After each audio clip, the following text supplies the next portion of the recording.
จ้าสวัสดีสบายดีพี่น้องวันนี้ก็มางานข่าวดำดูซีโน่ได้พี่น้องเลยงานจานโก้จันทวงศ์พี่น้องมาจากสถานที่นี่กันนะได้กันนะแล้วก็ใต้เทียนก้นหอยกันเลยพี่น้องทั้งนั้นเลยทุมะยังพันเตธรรมะสังคีนีมาติกันเจระมหาปัฏฐานังกาทั้งญาญาทางเลยว่าแนะนำหลุดครูบาอาจารย์หลุดแม่ขาวบวชไปกรรมการงานศพเขาเด้อขนาดเด้อคือว่าสวยๆกันขนาดแบ่งกันถือเด้อเขาเหือเขาแห้งเด้อน้ำญาติพี่น้องลูกหลานเราทั้งหลาย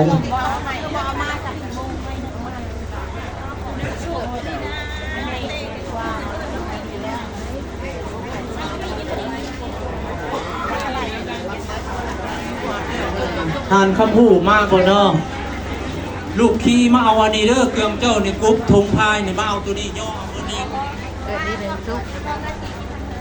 นี่เจ้านี่ดังย่ออันนี้บอมีอย่างตัวนี้ป้าก็ได้บ่ได้เอาไปภาษา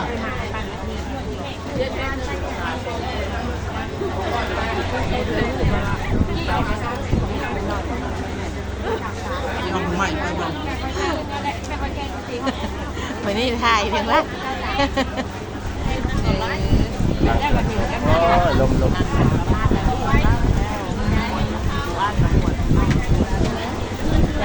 อ้าวบาทนี่คือมันลมบาทนี่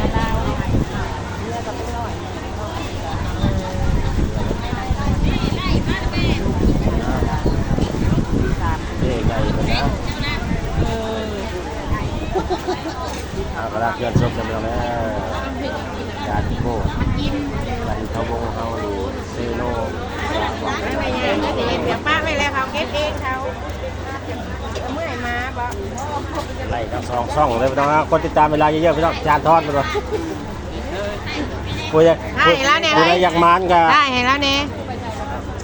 กดดิกล้องเจ้าตัวใดงามจับตัวไว้จับไผ่อันนี้เลยไอ้ที่ช่องไว้เด้อได้งาม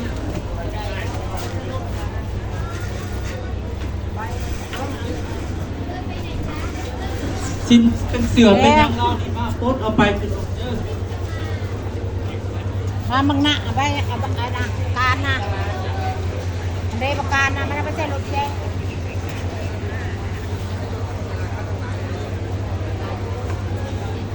ร้านเอาโหลดเด้อ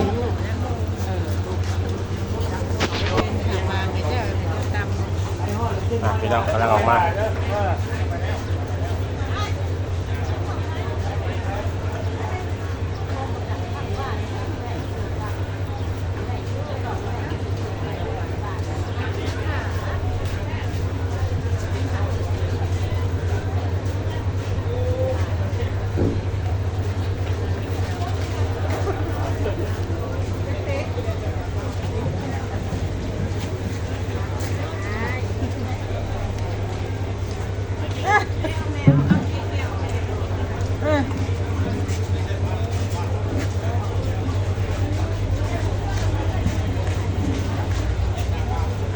ซบเต็มเลย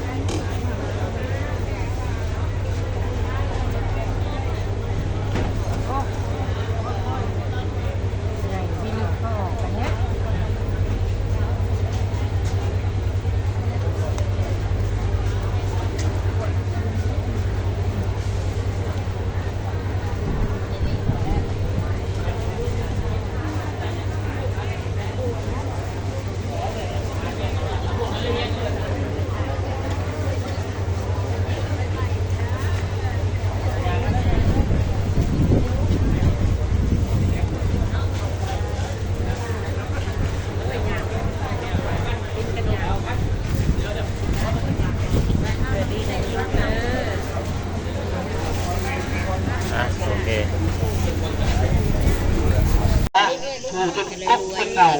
สูญเสียผู้ที่มีความรู้ความสามารถและเป็นที่ อะไรหักของพวกเขาซึ่งในวันเช้านี้ทั้งคณะการจัดตั้งตลอดหอดครอบครัวเนี่ยพี่น้องได้จัดพิธีวางพวงมาลาซึ่งมีอยู่26คณะเขาวางพวงมาลาเนาะวันเช้านี้อิงใส่ยาดิษฐาอากาศก็เลยจัดอยู่เพื่อนก่อนซึ่งยุติธรรมแผนกยุติธรรมแขวงสถาบันยุติธรรมแห่งชาติสาขาแขวงสนเขตคณะพักคณะปกครองเมืองอุทุมพรคณะพักคณะส่งสการหรือว่า ไซบุรี ประชาสมัครกิจศพญาติโก นอกจากนั้นยังมีสภา จันทวงศ์ยูเซโนเมืองอุทุมพรเฮา สภาทนายความ กำลัง แขวงสนเขต เล่าประวัติ สมาคมรถถีบทั้งธนาคารพัฒนาลาวและบรรดาบริษัท คนก็ถือว่าหลายอยู่แต่ว่า ทั้งภายในและต่างประเท ปรา ศ ชาเซโน ที่มาเข้ามาวางพวงมาลาเนาะเพื่ออุทิศถึงดวงวิญญาณของท่านคำโก้จันทวงศ์ในฝากบ่ายวันนี้แมนพิธีสาพนิกิจศพเนาะในพิธีดังกล่าวนี้โอกาสต่อไปขอถือเป็นเกียรติเรียนเชิญท่านพวงมาลัยกุณวงศ์เลขาคณะพรรคหัวหน้าสถาบันยุติธรรมแห่งชาติสาขาแขวงสนเขตทั้งแมนคณะรับผิดชอบงานสาพนกิจศพในครั้งนี้คืนผ่านประวัติการเคลื่อนไหวของทานคำโก้จันทวงศ์ขอเรียนเชิญนอกธรรมตการพระศิลาตาอันประธานการนำพังละเยี่ยนประธานยิงทานทรายที่นับถือแล้วแผ่วายทำการบรรยากาศโศกเศร้าอาลัยอาวรณ์ของครอบครัวลูกหลานญาติพี่น้องเพื่อนมิตรสหายและการจะตั้งที่ได้สูญเสียการนำของสถาบันยุติธรรมแห่งชาติสาขาชนเขตผู้ที่มีผลงานความดีในภารกิจปกปักรักษาและพัฒนาประเทศชาติเมื่อนี้พวกเขาในนามการจัดตั้งคณะพักคณะสถาบันยุติธรรมแห่งชาติสาขาสวรรณเขตบุรีหัวหน้าห้องว่าการปกครองเมืองอุทุมพรหัวหน้าแขนงทานคำโก้จันทวงศ์เกิดในครอบครัวชาวไหนาที่บ้านนาถาเมืองไซบุรีแขวงสนเขตซึ่งเป็นบุตรของพ่อสังโซลาธาและแม่จันทองมีเอื้อยไอ้น้องรวมกันหมด13 คนสหายได้สร้างครอบครัวกับนางบุญมีจันทวงศ์มีบุตรรวมกันอยู่6 คนยิง5 คนระดับวัฒนธรรมม.6ระดับวิชาเฉพาะปริญญาตรีสาขาครูการเมืองทฤษฎีการเมืองการปกครองสังคมวันเดือนปีเข้าการปฏิวัติวันที่1 เดือน 9 ปี 1983วันเดือนปีเขาสนุมวันที่1 เดือน 4 ปี 1980วันเดือนปีเขากรรมบาลวันที่18 เดือน 5 ปี 1985วันเดือนปีเขาผักสำโรงวันที่9 เดือน 11 ปี 1994วันเดือนปีเขาผักสมบูรณ์วันที่29 เดือน 6 ปี 1996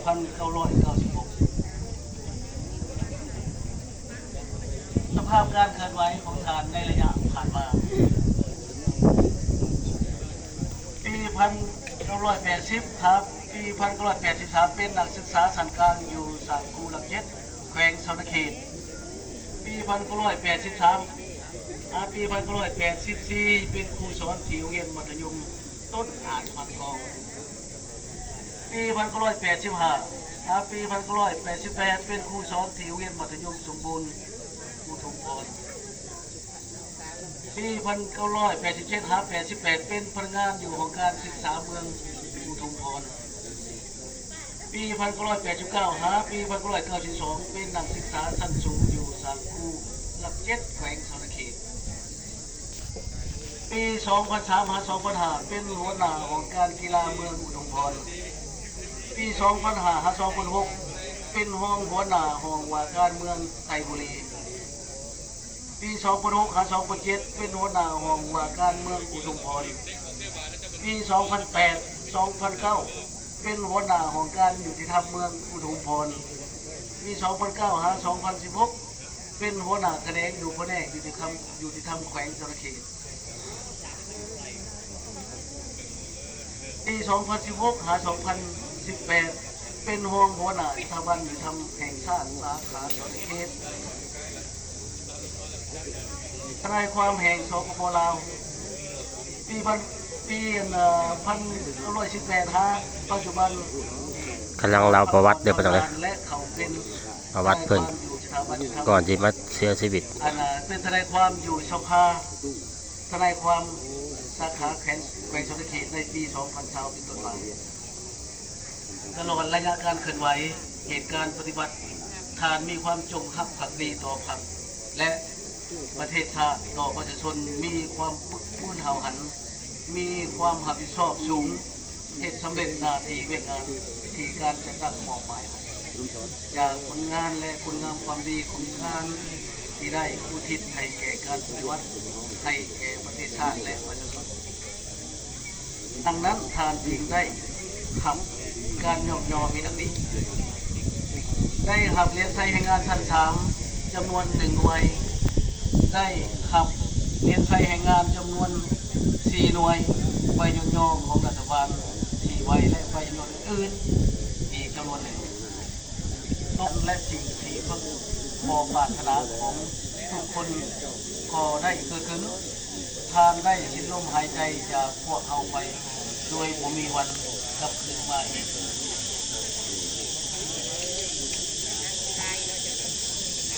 ท่านทาน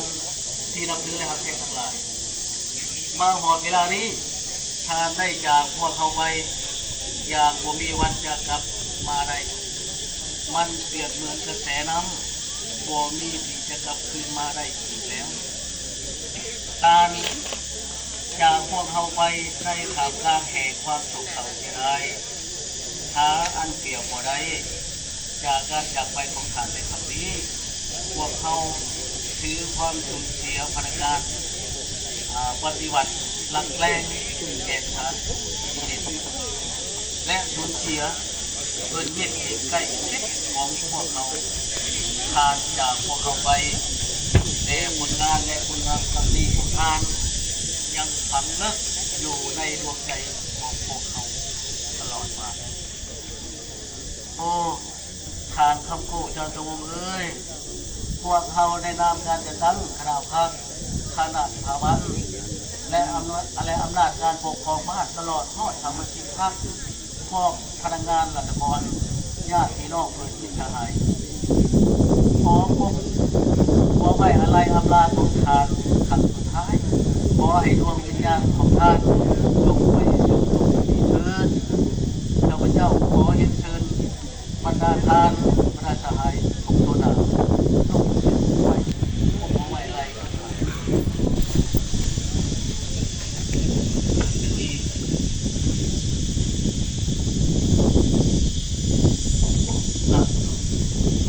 ต้องขอบใจ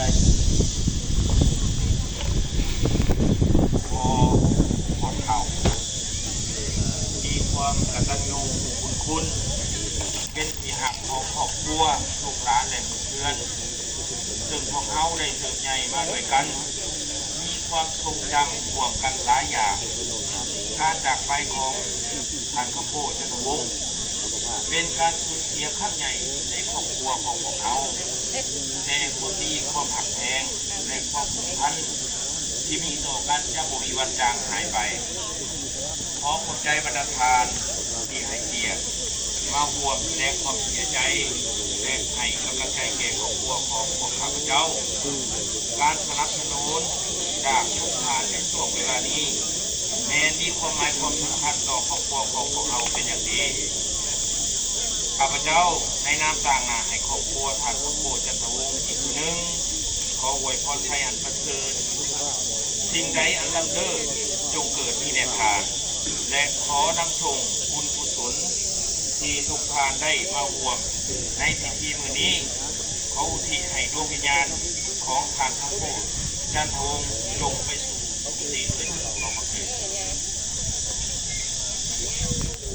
ทุกประการต่อไปขอมอบพิธีให้ทั้งพระเถาศิลวัตรดำเนินต่อทางศาสนาขอขอบใจมาสังฆาสานะโมตัสสะภะคะวะโตอะระหะโตสัมมาสัมพุทธัสสะสัมภะคะวะโตอะระหะโตสัมมาสัมพุทธัสสะนะจันทสัพพะโลกัสสะนิมานาสันตาจันทวงศ์ทานคำพิว ยมราชท่านสมหวังอินลาวงศ์ท่านสมณเณรบุญเนาจันทวงศ์ท่านวันละครโทรธาท่านสมณเณรมิตรไซท่า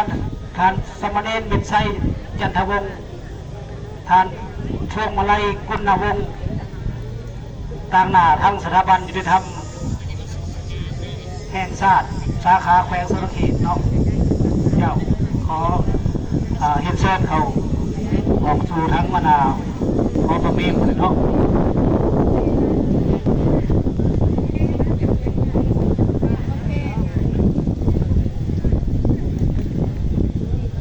เชิญเลยเด้อ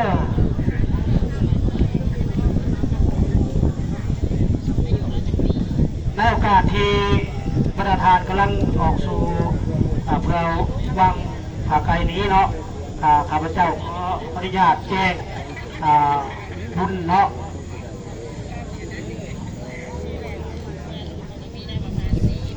ถือว่าคือวันเสาร์เด้อประธานเด้อวันเสาร์วันที่4 เดือน 4 2026กรุงกับมือแฮม2 ค่ำเดือน5ลาวพศ2569เป็นมือตั้งของบุญเนาะวันอาทิตย์วันที่5 เดือน 4กรุงกับแฮม3 ค่ำนี้ตอนเช้า7 โมงมีการตักบาตรถวายสังฆทานเนาะในพระสงฆ์สามเณรเนาะเป็นว่าจบพิธีเนาะจังสันติแจ้งการมันยังญาติพี่น้องอยู่ไกลและอยู่ไกลเด้อจงไปร่วมเนาะการเป็นบุญแจกข้าวนำทานคำโกจันทวงศ์วันที่4มือตักเนาะวันที่4 เดือน 4ตักวันที่5 เดือน 4เป็นมือตักบาตรถวายสังฆทานเด้อเรียนเชิญเด้อขอบคุณพ่อขอบคุณพ่อครับแล้วในนั้นทั้งชาจารย์เนาะนิมนต์เลยทั้งพระเถาศิลวัตรเชิญทั้งนิมนต์ทั้งกุบาและเนาะแล้วก็ทั้งเมฆขาวตัวไม้เมฆขาวแบบไม้เนาะมีรู้สึกว่าจะมี3มี2บริษัทประมาณนี้เด้อบางที่ไปจันเนาะก็มีอยู่2 ศพกำลังมานี่ก็แบ่งทั้งแบ่งเนาะ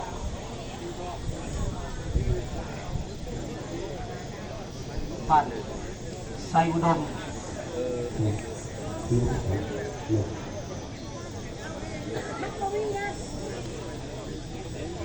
วันใช้ให้คุณภาพเนาะที่มาหัวแปดเมาความโศกเศร้าเงียบเงาที่ได้สูญเสียผู้ที่คบเป็นหนอกต้องยกข้าพเจ้าขออวยพรในประธานทั้งเด้อจงมีแต่สุขภาพเข้มแข็งเด้อเนาะเดินทางกลับมือเฮือนกินข้าวเปียกเนาะกลับมือกินข้าวเปียกก่อนจากนั้นข้าวเปียกคอนห้อนจะคอยกับเฮือนกับกาดเนาะโดยความสวัสดิภาพและประธานเนาะค่อยเด้อมื้อนี้อากาศก็บ่ร้อนปานใดมีลมพัดอยู่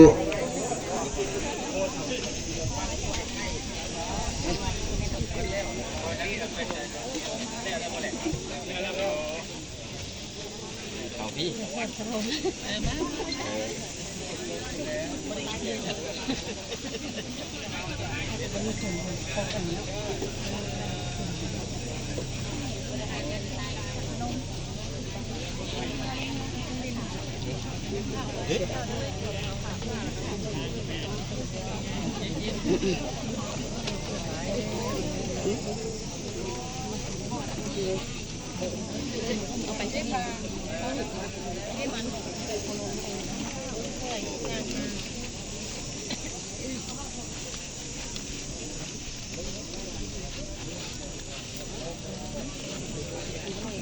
ลืม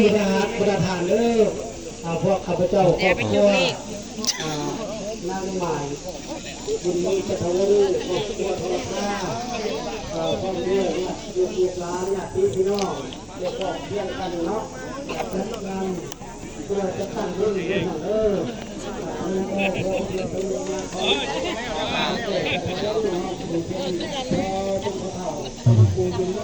อาสนะพระเขาเข้าไปทุกแต่ไม่ได้ วันเสาร์เด้อวันเสาร์วันที่4 เดือน 4 2566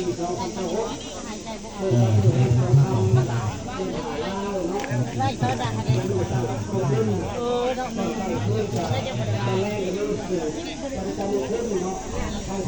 พาเขาได้คนให้จะไปห้องเพลงอยู่สบายเลย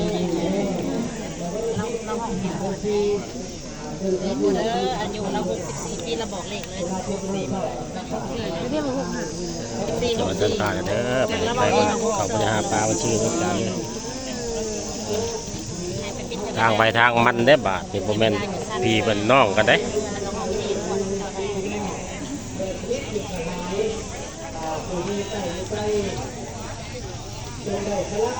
ฮะโอเคพี่น้องเอ้ย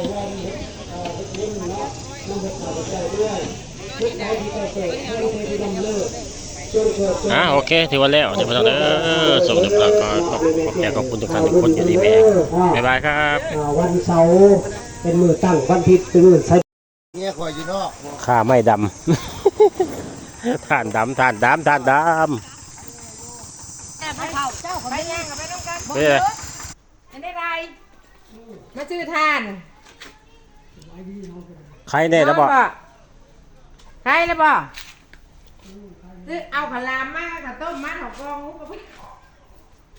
ก็หักไปเจ้าเนี่ยซื้อมาหลายอยู่เลยมันจะเอาไว้พุ่นมันแข็ง โอ้ก็ได้เฮือนขักปลานี่แล้วนี่ เลือดตาย เป็นได้ไร กระเพาะ กระเพาะขึ้นใครเดากระเพาะขึ้น ไป